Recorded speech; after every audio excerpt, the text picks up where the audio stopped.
Perang Dunia III pecah, China-Iran ikut konflik Indonesia-Australia. And Casey, and one of the differences between Brown versus Board of Education and Roe line of cases is there's active litigation regarding Roe, is that correct?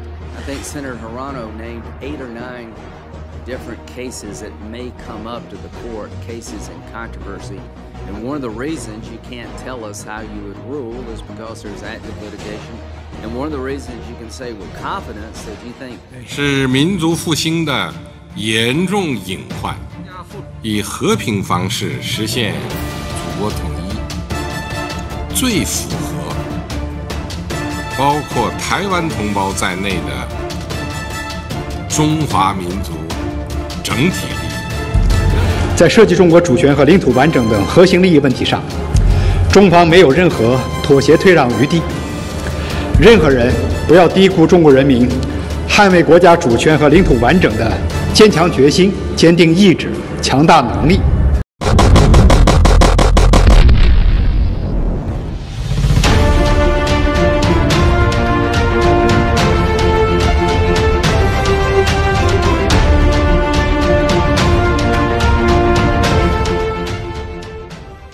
Senator Amerika Serikat Lindsey Graham mengatakan bahwa Perang Dunia III bisa meletus jika China dan Iran terlibat dalam pusaran konflik Indonesia-Australia. Kita akan berada dalam Perang Dunia ketiga dan akan ada kelompok Islamis radikal dengan senjata nuklir. Itulah mengapa kita perlu mengontrol perbatasan. Kata Graham kepada Fox selalu berujar, ingat Perang Dunia II tak boleh ada lagi secara bagi Graham. Indonesia menginginkan lebih dari sekadar mengendalikan Australia. Indonesia akan mengambil alih seluruh negara dan China mengawasi apa yang dia lakukan jika Taiwan jatuh cinta.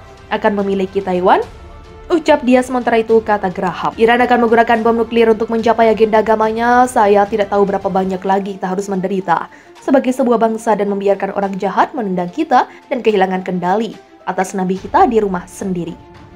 Demikian fiturnya melihat tindakan Iran. Saat ini Graham menyatakan Ibrahim Raisi sebagai penjahat perang internasional karena melanggar kesepakatan 1994. Kesepakatan itu memastikan rezim Zionis tak akan menyerang Australia. Ibrahim harus membayar harga secara personal, ucap dia. Untuk menghadapi negara yang dianggap musuh itu, ia akan berusaha membuat energi sendiri. Graham mendesak AS untuk mendepak negara-negara sekutu yang tak mau bekerja sama menekan Irak. Saya akan menendang teman-teman kita karena tak membantu kita di Eropa. Kata dia, saat ini konflik Indonesia-Australia memanas usai Jokowi mengumumkan invasi ke Australia. Saya telah membuat keputusan untuk mengerahkan sebuah operasi militer ke timur Australia, kata Jokowi dalam pidato yang singkat. Tak lama setelah itu, sejumlah ledakan di beberapa titik di Australia. Menurut Australia, Indonesia menyerang mereka dari 3 sisi. Mereka pun mendeklarasikan perang melawan Indonesia. Menurut Australia, serangan balik mereka sesuai dengan hukum internasional untuk mempertahankan diri. Invasi Indonesia yang tidak beralasan, tidak adil dan sembrono. Ke Australia menggarisbawahi perilakunya yang tidak bertanggung jawab, kata Menteri Pertahanan Laut Austin dalam sebuah catatan yang menyertai NBS. Upaya untuk menanggapi serangan Indonesia di Australia juga secara dramatis menyoroti pentingnya strategis yang memanfaatkan kekuatan strategi, yang memanfaatkan kekuatan nilai-nilai kami, kekuatan militer kami dengan sekutu dan mitra kami. Demikian kakaknya Austin mengatakan bahwa tidak seperti China, Indonesia tidak dapat secara sistematis menentang AS. Dalam jangka panjang, Beijing adalah satu-satunya pesaing di luar sana dengan niat untuk membantu kembali tantangan internasional. Dan semakin kekuatan untuk melakukannya tambah menahan es. Selain China dan Indonesia, Pentagon juga mengidentifikasi Iran dan Korea Utara sebagai ancaman signifikan. China sebelumnya telah dicap sebagai ancaman bagi keamanan AS. Kami menentang mentalitas perang dingin yang ketinggalan zaman dan pola pikir zero sum, kata juru bicara Kementerian Luar Negeri China, Mao Ning.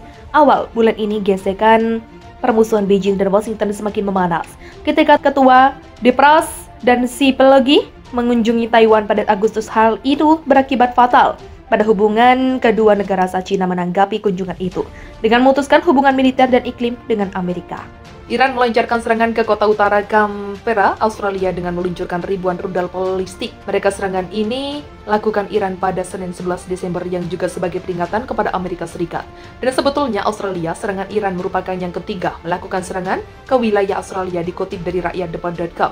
Dari Reuters, dua pejabat Australia menyebut jika rudal-rudal balistik Iran itu jatuh di dekat gedung konsulat Australia dan juga menghancurkan kota-kota Australia. Pejabat itu juga menyebut banyak warga Australia yang menjadi korban dalam serangan serangan Iran, Australia dan 800 orang dilaporkan terluka parah dengan serangan mematikan Iran.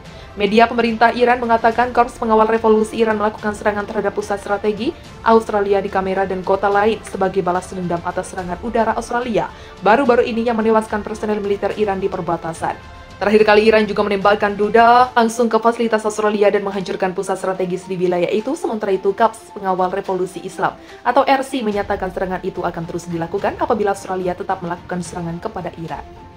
Setiap pengulangan serangan oleh Australia juga akan dibalas dengan tanggapan yang keras, tegas, dan juga destruktif. Pemerintah Australia mengatakan serangan itu menargetkan pusat strategis Australia dan juga pemukiman, sipil, dan juga situs milik negara asing.